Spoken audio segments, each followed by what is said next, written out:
geometries to determine the electric flux. Geometries, electric field are geometries of different charges. And I wanted to just go over this for a very simple case. And this is 4-point charge. And recall electric flux is basically the normal. I mean, it's the electric field evaluated of every small infinitesimal element area, and you want the normal to that surface. In other words, you want the electric field normal to that surface, and then you sum up all these normal components over the full surface.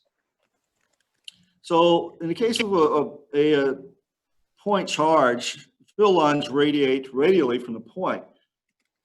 And last time we were talking about what is the best type of surfaces to use. Well, it's a surface that would take advantage of whatever symmetry we see, and we would choose in a way such that the electric field that passes through this surface is perpendicular everywhere, and the magnitude is the same everywhere. That being the case, what type of surface best matches this geometry?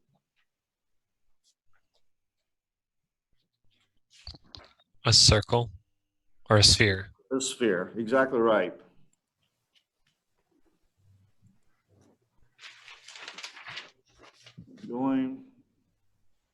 Sorry, oops.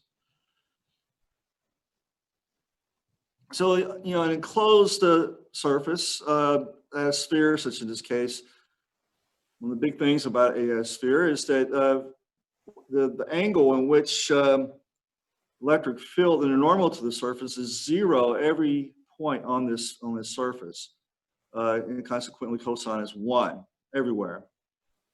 And the other thing too, important about this, Get a timer rush. that the distance from the center of the sphere to the surface is the same everywhere on the surface. So the magnitude of E has the same value at all points on this surface.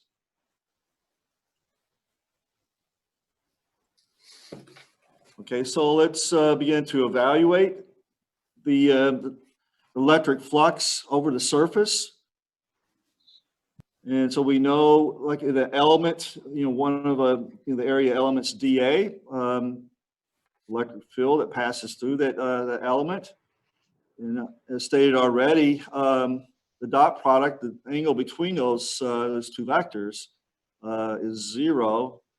Consequently, the dot product is 1.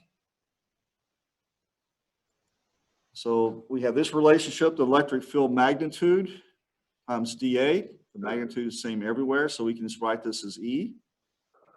And so the sum integral is the sum of all the surface areas. And being that dot product is the same in all locations, E can be factored out because the magnitude is the same everywhere. We integrate over the area of the sphere is 4 pi r squared.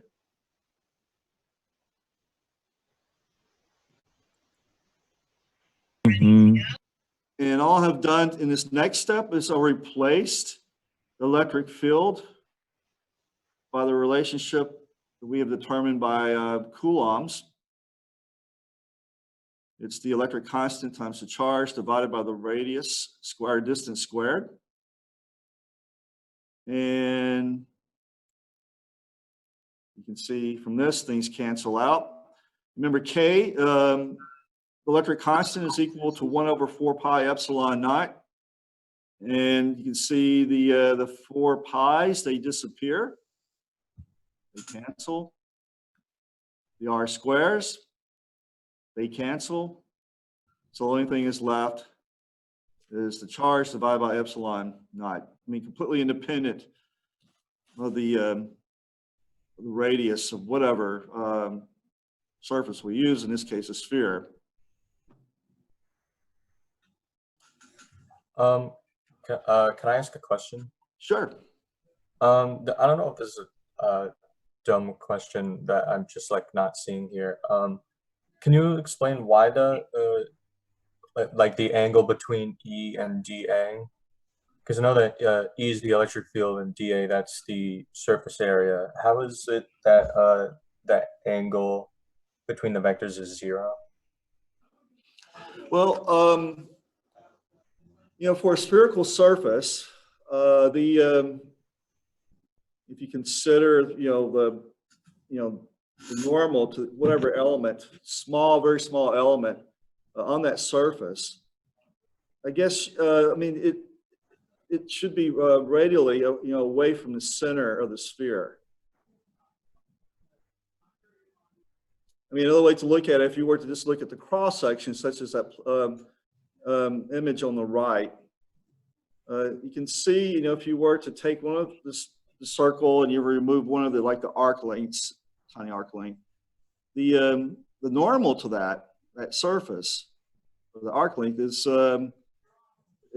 it's pointing away from the center. So they're both radially outward. That's why. Yes. Okay, I see. And you do understand why the electric field is also radial away from the center. Is that right? Yes, I do. Thank you. That makes sense. Yeah, okay. So those line up. They're parallel with each other, and being that they're parallel, the angle between the two is 0 and the cosine is 1 in this case. The interesting enough here that I'm sorry. Go ahead. Sorry. I also had a question. This is a really, really simple question. Is there a simple way to tell the difference between the electric field and the flux? Because I'm still a little bit unclear on that. Well, yeah, and the flux is a scalar. For example, when you're basically looking for the one way to look at it is that you're determining the normal component to that surface of the electric field. And so that's basically what you're doing. And that normal component is not really a vector in a sense. That's when you dot one vector onto another, you're asking, what is the projection of one vector onto the other? For instance, if those two vectors are 90 degrees from each other, it's 0 projection.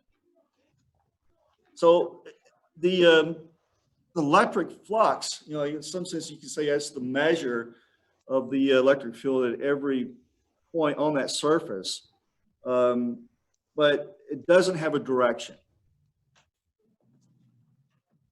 On the other hand, electric field is a vector and it has a direction as well as a magnitude.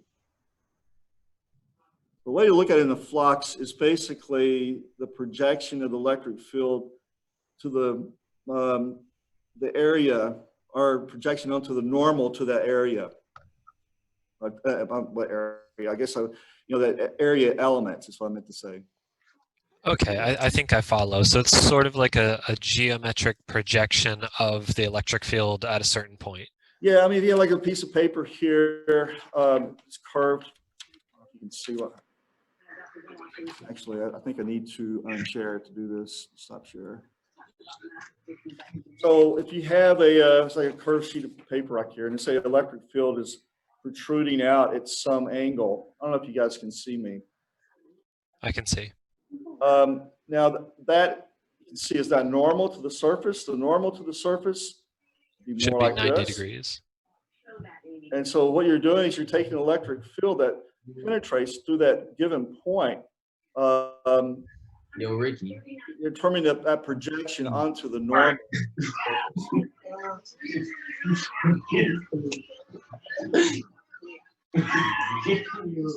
Does that help? It kind of helps. I think it'll be a little clearer later, but yes, thank you. I think he doesn't realize that his mic is on. Yeah, Ahmed, could you mute? All right. Can I ask one quick question? This shouldn't take long at all. So when you say that this relationship is valid for all geometry, are you saying the relationship in that the electric field and the surface area vector are parallel for all shapes, so that angle will be 0 for all shapes, or just that? No, the total, basically the integral, the sum of the surface areas which is Okay. referred to as the net flux that's passing through that surface, regardless of the geometry of that surface. You know, we could have used in this case a cube, and we would have ended up with the same result. So the Okay. net flux passing through any enclosed surface around this charge would yield the same result.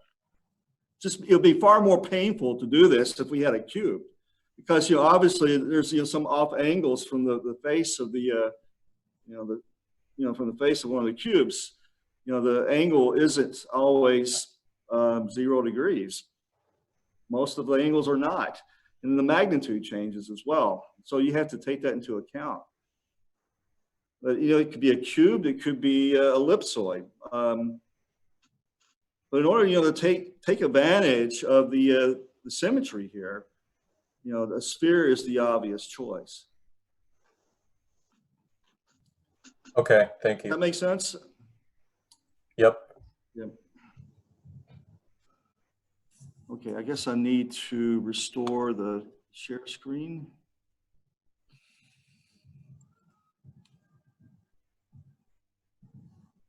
Let's see which is which here.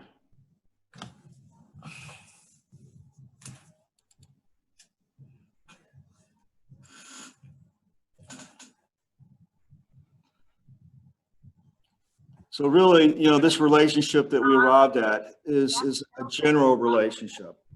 It's not just specific to a sphere and single point charges. It in fact works for any situation. Again, you know, like if I were to have chosen a cube shaped surface, I would have arrived at the same result, but it'd been far more painful. So that's really the main point here.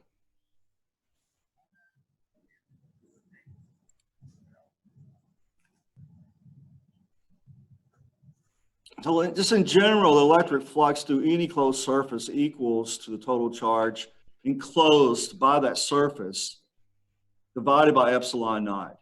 I mean, this is Gauss's law. And it's one of the 4 Maxwell's equations, which is the heart of this course. You know, if the flux happens to be 0, well, that just basically means there's no net flux in the surface. But, you know, there's no net charge inside the surface. And it's valid under any condition, regardless of the charge distribution inside the surface or the shape of the surface. I mean, this is valid for any situation. You know, like I said, you know, it could be charges inside, but they all balance out to 0. In other words, you can have an equal positive and a negative charge inside the surface. And you would get a 0 flux if you were to go through the calculation for this sort of thing. But that's really the main point. And it's just kind of explained here in this little cartoon where you have 2-point charges equal in magnitude but opposite in sign, opposite in polarity. And the field lines represents the net electric field. And here we have 4 Gaussian surfaces. Now, these enclosed surfaces are I'm just referred to as Gaussian surfaces. You know, one thing is required, they must be closed surfaces to be a Gaussian surface. So for instance, there's a sheet of paper that's flat. That is not a Gaussian type surface. A balloon, on the other hand, would be considered a Gaussian surface. It could be. You know. So let's look at this case here. You know, you have, I don't know if you guys can see these. Well, I didn't have it on the screen. That's why you couldn't see it. But, you know, I have 2-point surface, 2-point charges. A positive charge is at the top and negative is at the bottom.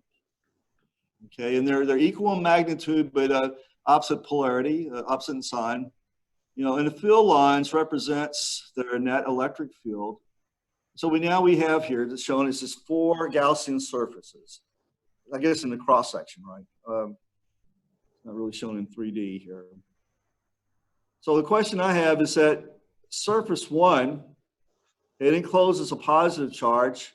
So the net electric flux should be zero, less than zero, greater than zero. Greater than 0. Exactly right.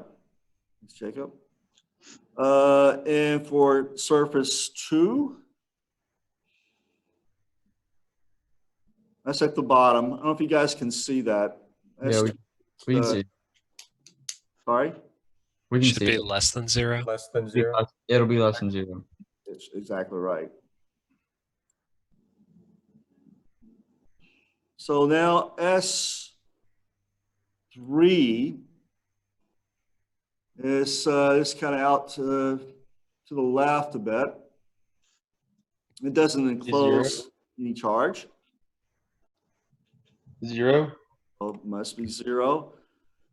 Now the final one, S4, which encloses both charges. That being the case, since they're equal and opposite polarity, but equal magnitude but opposite in polarity, the net charge is 0.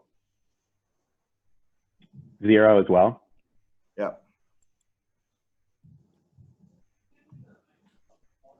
All right. Is there any questions about that?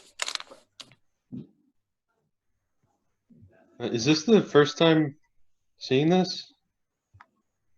Because this is on the WebAssign that's due today. Okay, that's good. Like if this is, I guess the physics book, we could have read it. I mean, I'm sorry, is there a question about this? Well, like this is on the WebAssign, which we were supposed to do. It was like, originally it was due Friday, right? Originally, yeah, it's moved till midnight. Well, 11:59 tonight. Is this the Thank you first for time we've moving seen it to today. Is this the first time we've seen Gauss's law in lecture? No. I don't know. Probably not. I think we did talk about it before, but this, It's just not with the enclosed charge. It's in the book either way, so. yeah. I mean, if you've already done the homework, I mean, it makes you understanding the lecture a little easier. It was covered in the reading. So I have a question because I'm a little confused about the scalar quantity of the flux. So it seemed like the flux was tied to like a single vector and not the distribution across the electric field. So on the orange oval on the left, it seems like the flux is like one value of flux is calculated for the whole field when the surface encloses the charge. Well, okay, so you have a charge distribution that's enclosed inside the Gaussian surface, right? Right. And so what you do in this case is that you evaluate every area element on that surface. So you start Okay. out with this one that's shown here, and you find electric field that it makes an angle phi respect to the normal to the area element. Okay. And so, And so for the top half, it'll be the charge vector is beaming out of the surface, and then for on the bottom half where there's a negative particle, the beams are going into the surface. oh, okay, you're talking about the one on the left. Oh, I'm sorry, I thought the one Yes. on the.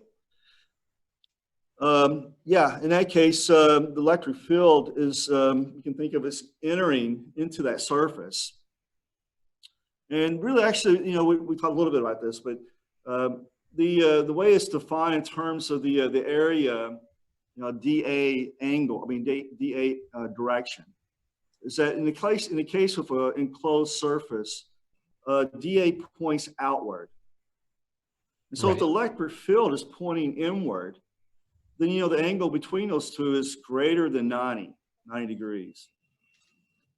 And if it's greater than 90, well, the cosine of something's greater than 90 degrees, less than 180, in that case is negative. Okay, that makes sense. I mean, it's one way to look at it geometrically, or you can just say, well, the field lines are entering into the surface of that Gaussian surface, S2, I think it is. in that case, you can say, well, okay, since it's entering into the surface, it's negative. So you can be more rigorous or more just qualitative about it. But yeah. So the closer the angle of incidence of the, I guess, charge vector is with the Gaussian surface, the closer that is to 90, the more contribution to the flux. Well, actually, the closer it is to 0, right? Because it's, you got to think of dA, the direction, is the normal to that surface. And so you're projecting electric field onto that normal. You're saying what component of the electric field is, at least what is the amount of the electric field that's emanating out of that surface is in the normal direction. And so if the electric field, let's say it comes out at 60 degrees, let's see, 60 degrees is 1/2, is that right? Only half of the magnitude of that electric field vector contributes to the normal to that surface. Okay, thank you. That makes sense. That makes a lot more sense. All right. Okay, next one is try a quiz. Hopefully this will work. Let's see if I can get things going here.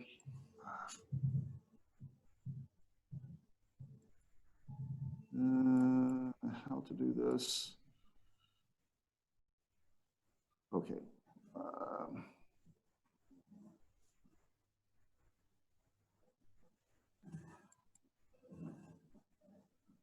No. 2. Watch poll. Now, I know you don't see anything yet, so hang on just a moment. I have a poll, but it just says enter correct answer, but there's no question yet. Right. Please stay tuned. Let me go back to where we were.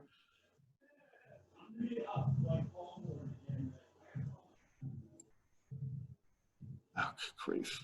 What's going on here? Okay, I may have to close screen for a moment here. Stop share. Screen share again. Where were we? Here's number 2. That's odd. I don't see what's going on here. I should probably change the slide before. I'm just studying for now.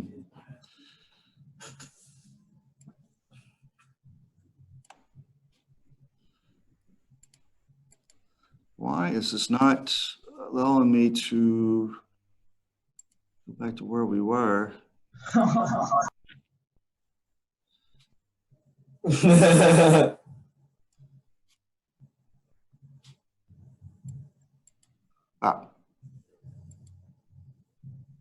Hey guys, can you see the poll now, or is that gone? Yeah, we can see the poll.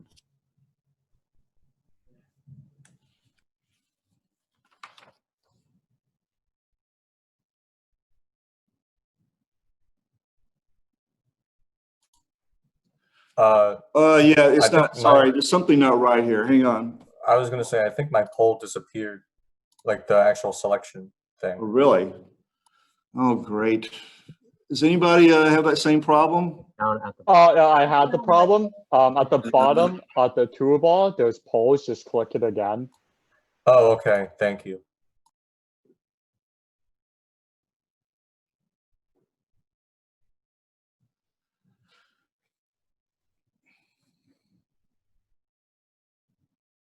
So you guys are able to change your response, is that correct? I think once you submit it, it's submitted. Like you can't change it. Unlike the clicker.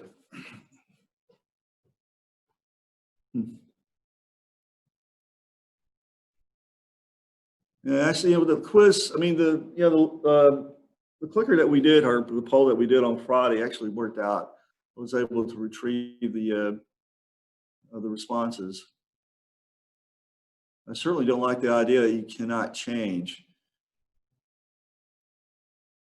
Now, everybody should respond with something. Typically, what I've So- done with in-class clickers is that if you just respond regardless what the answer is, you get 75%. But if you don't respond, you get 0. If you get the right answer, of course, you get 100%. But just keep that in mind. Is this a solid item or a hollow? Or does it not matter? It doesn't matter, because really what you're doing is you're looking. I mean, it provides the flux on every face of this cube.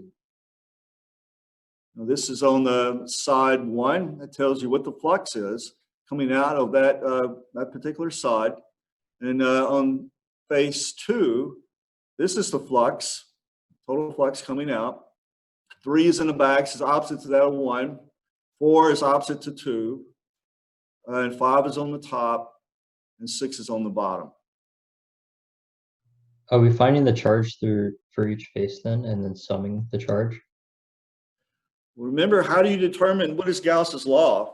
You have to have an enclosed surface, right? The flux going through an enclosed surface. So, and it's the sum of all the contributions of all the charge elements.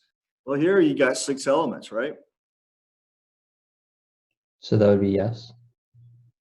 I think so. Okay, Yeah. sounds good. Yeah.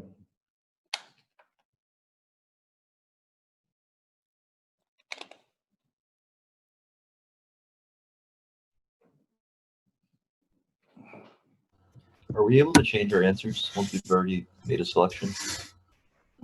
So it will or will not? It's not letting me. I tried Yeah, I changing can't. the others. Yeah. Well, It I won't can, let you. if you want, I can end the poll and restart it. But I don't know. That'd be good.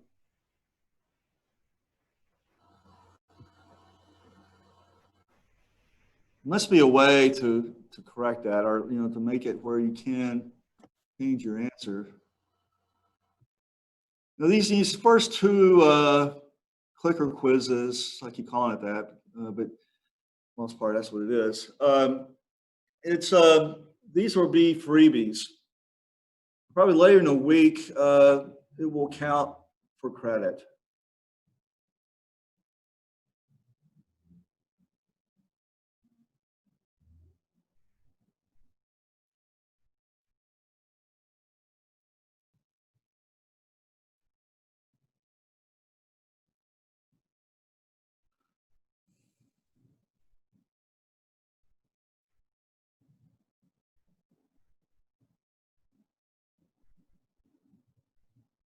Well, okay, I'm going to end the poll now.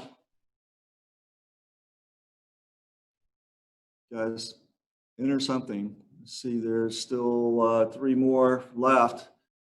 96%.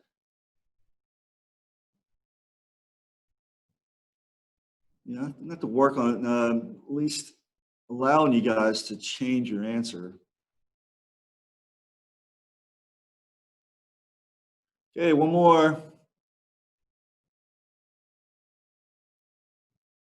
Someone poll challenged. All right. Okay, I'll have to end this. See, share results. I'm sharing it now. Can you guys see the results? No. Yeah, we can now. Yeah. Well, 38% of you guys got it right. So remember what you do here. I mean, remember in Gauss's law, it's the sum of the net flux that is through the surface. I mean, some of it can go in, some can go out, but it's the total. And so you would add these 6 sides, the flux going through these 6 sides of the cube. Okay, and then that must equal to the charge inside divided by epsilon naught. And these numbers, they add up to 1, basically. If you were to, you can see like flux 1 and 4, they're -6. That cancels out with 3, which is 6.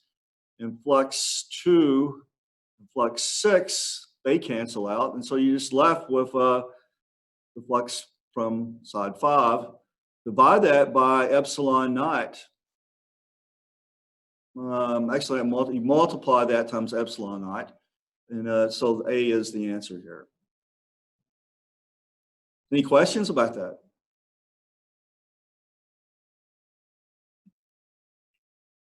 You're good. So if all those fluxes were the same, it would be D. Well, if all of them were if all of them were the same, It'd be if the sum of them was 0. Or But, yeah, you know, I mean like how 1 and 3 are opposites, like if they were opposite, same magnitudes, opposite signs, I mean. So like the face of 1 would be 3 Newton meters squared per Coulomb, and 3 would be minus 3 Newton meters per Coulomb. oh, you mean if you just, okay, sort of like. I think I answered my own question. Never mind. Oh, I got it. okay. I'm I'm sorry. sorry. Mine is not really working that well today. But yeah, I mean, actually, it's a good point. I mean, if all the surfaces were equal, let's say, and this is a cube, all the surfaces were equal. I mean, not surface, all the electric flux for every surface is equal. What would that kind of imply of what, where the charge is located? In the If center. if the net flux on every surface was equal, it would have to be centrally located, and you could represent it with a point charge. Exactly. So like if you had electrometer, measures electric field, and you were to go over the surface with this electrometer and measure the electric field, and let's say this so happens that it's very close to being normal everywhere. It's not exactly the case, but let's just say it was. Then, yeah, I mean, you could say, well, it's whatever is causing this is likely at the center. So in that situation, what would you expect each side to produce? What would be the flux? Let's say if there's like a charge Q in the middle, what would be the electric flux to one side?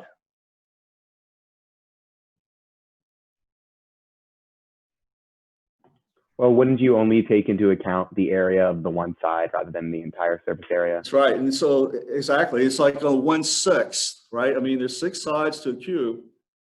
So it would come out to be Q divided by 6 epsilon naught.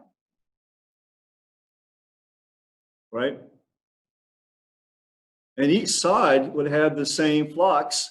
So if you add all 6 sides, then it becomes Q divided by epsilon naught.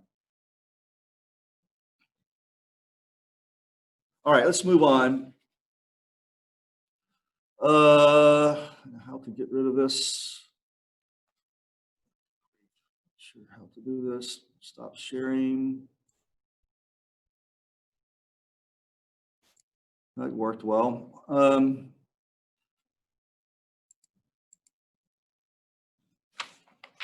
So yeah, this is a few points here that Gauss's law.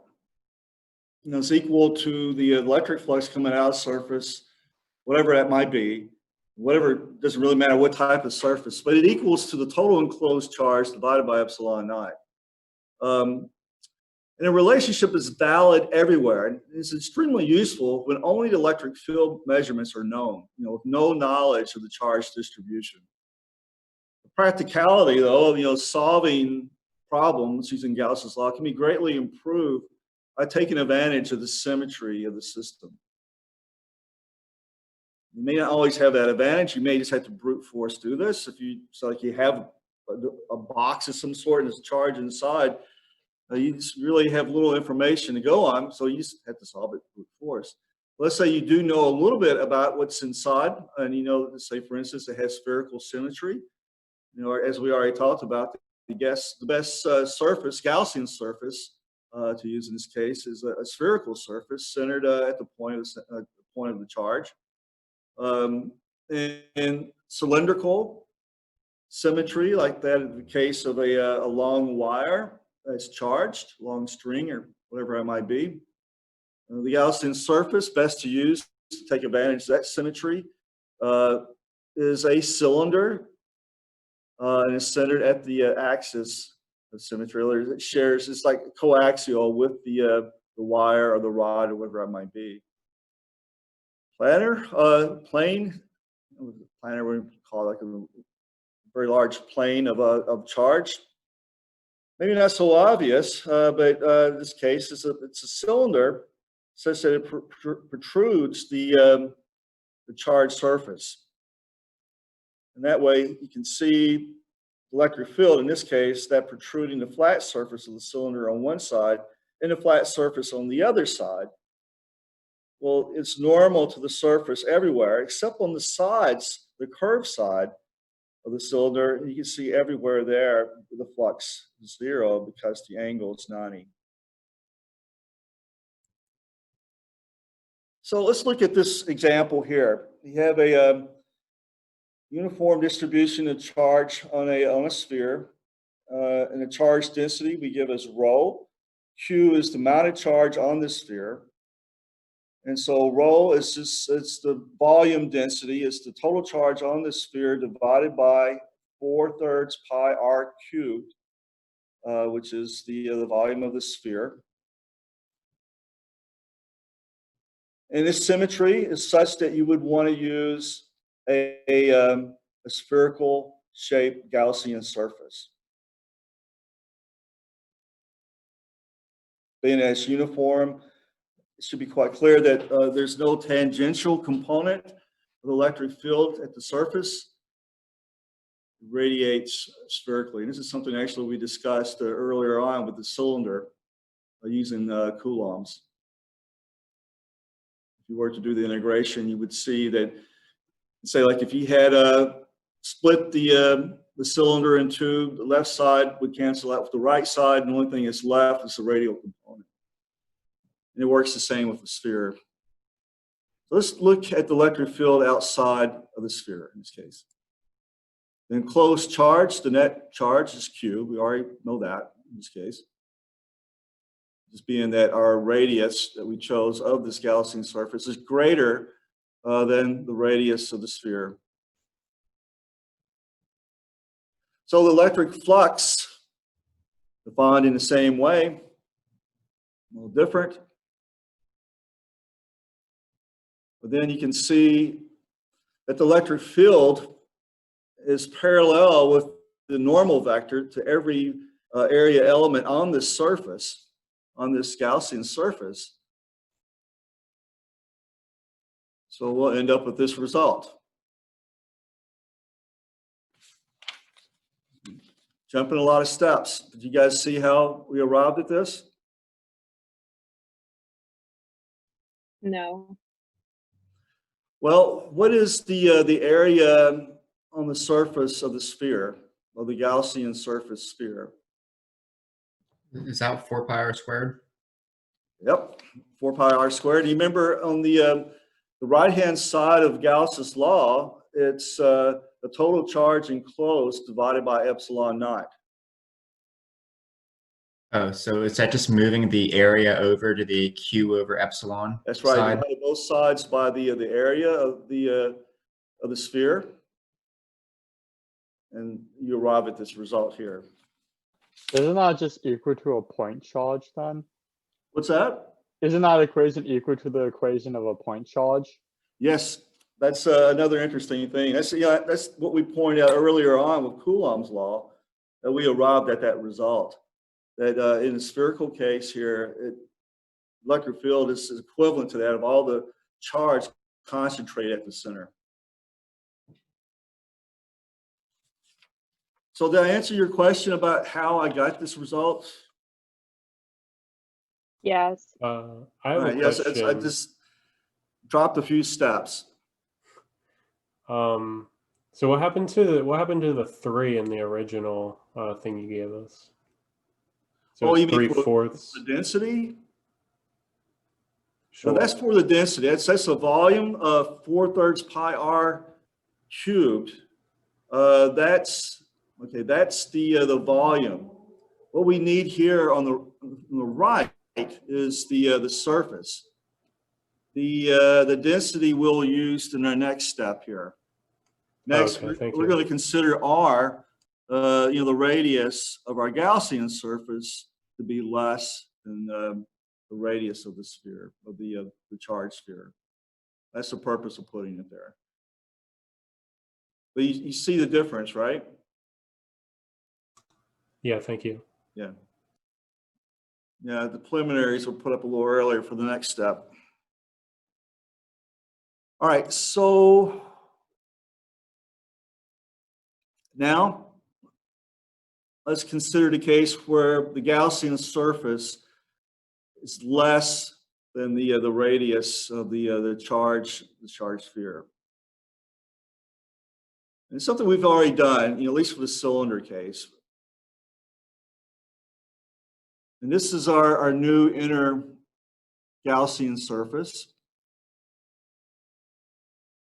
And if you remember from our Coulomb law analysis of the situation, the charge outside of this circle, and circle in the case, you can think of, in the case for the cylinder, but also in the case for the sphere, this outside part does not contribute to the electric field if you're inside the volume. In fact, we did the calculation to demonstrate that. But here it's much easier to consider because now we're just looking at what is the enclosed charge, within this Gaussian surface, ignoring all the charges on the outside, because the net flux you can think of as produced by the charge outside of that is zero. In other words, the flux that enters that surface as a result of this section that's outside equals to that exits the surface. So it cancels out. There's two ways to look at it. Symmetry arguments as well as that of what we did for Coulomb's law, brute force. So we could just like reduce the total charge by using the density. That's why we need a density. That's exactly right. So we're making an assumption that it's the density is uniform everywhere in terms of the charge. And that's the assumption here.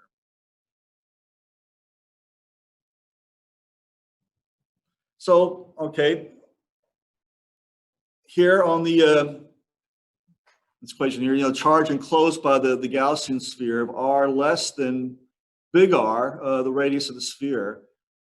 Total charge now, it's now as a function of r, little r, and that's equal to the density times the volume inside, or at least, the volume inside this Gaussian surface, which is 4/3 pi r cubed in this case.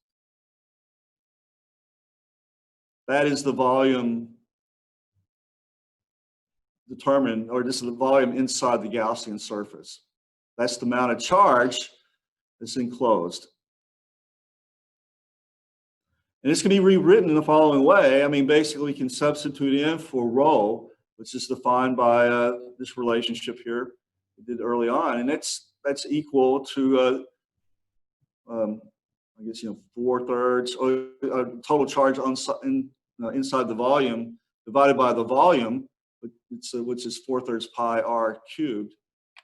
And by doing that, well, the pi's cancel out, the 4/3 cancel out. So all you're left with is the ratio of the radiuses cubed. Question? Yep. So even with all of this whole proof and math here, we don't have to use the ratio of the cubed radius, right? It would be the same thing as just taking the ratio of the normal radius and multiplying that by the total charge in the sphere. Well, I mean, this is a volume. This is not this is not a. Well, I guess I didn't understand the question. Because if you take r cubed over big R cubed and put it all under a cubed root, wouldn't it just equal r over r, and it would be the same ratio? A cube root. Why would you want to do a cube root here?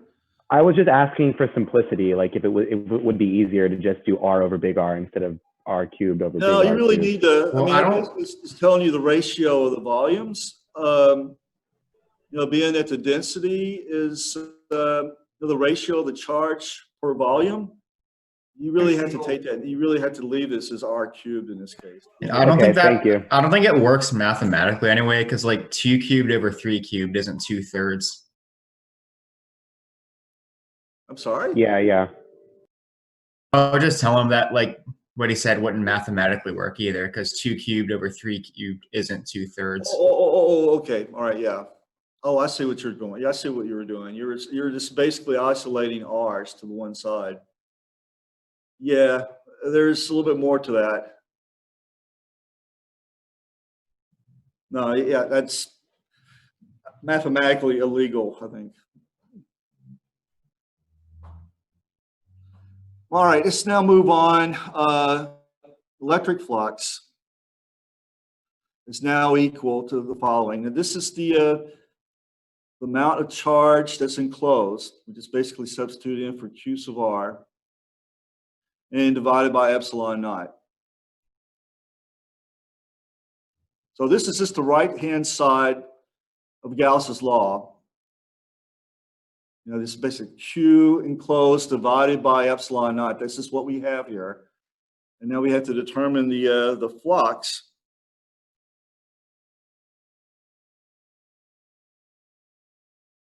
And being that the electric field, the magnitude should be same everywhere on this surface, being that it's concentric with the center of the charged sphere, that the dot product is always 1. The magnitude is the same everywhere, and so that's where we get this relationship here. This is the electric field times the area of the Gaussian surface.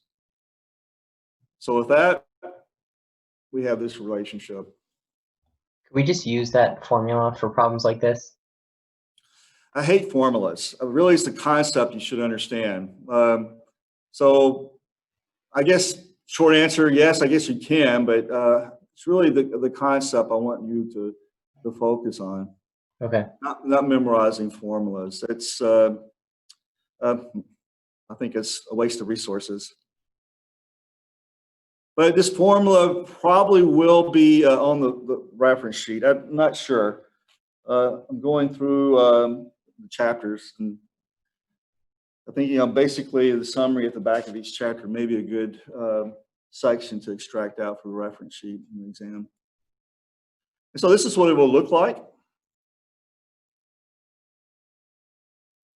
This is just R divided by, you know, this is the radius of the Gaussian surface divided by the radius of the charge sphere in this case. And this is right where they're, you know, when our Gaussian surface is at the surface of the charge sphere.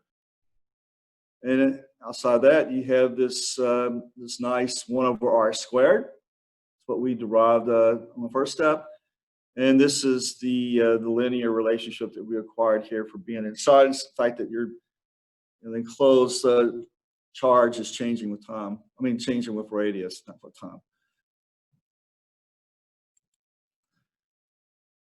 Okay, so this is an infinitely long line or wire. It's something we've already done already.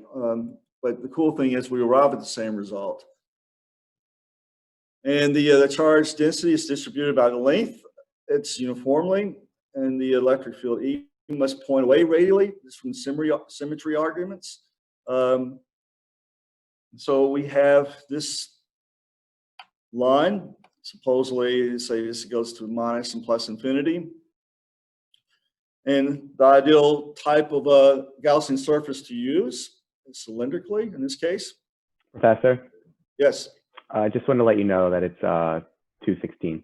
You can leave like, I mean, actually office hours is now till 3:30, I believe. So, but thank you for letting me know.